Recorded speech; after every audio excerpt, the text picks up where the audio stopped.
at Place de la République in central Paris on the 7th day of nationwide protests against the pension reform.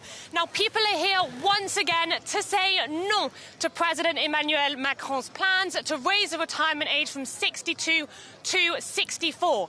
Now, between 800,000 and 1 million people are expected to take to the streets across France today, and 100,000 people are expected in Paris alone.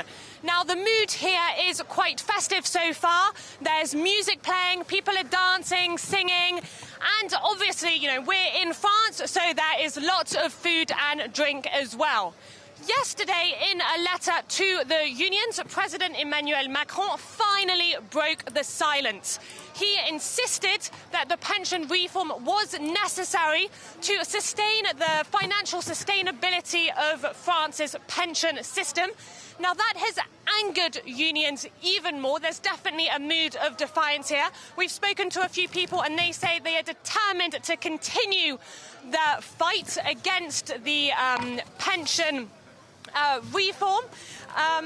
Now, in the distance, you can see some of the union flags and balloons floating in the distance.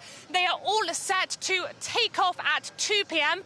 That's when they're going to start heading east towards their final destination of Place de la Nation. Now, demonstrations like these are taking place in 320 locations across France today. Yeah, Olivia, as you describe it, it sounds like both sides are sort of doubling down on their positions.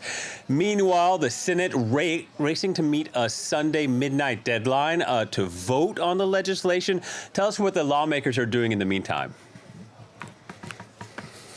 Yes, that's right, Will. So the debate in the Senate has been, it started on the 2nd of March and it's going to end tomorrow at midnight. Now, yesterday, Article 44.3 went through, which means that the vote is going to take place on the whole bill and not on the individual articles.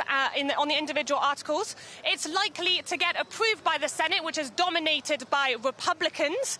And then the bill will start to make its way through France's complicated legislative process. It's going to have to get approval by the Assemblée Nationale and the Senate once again at the end of the month.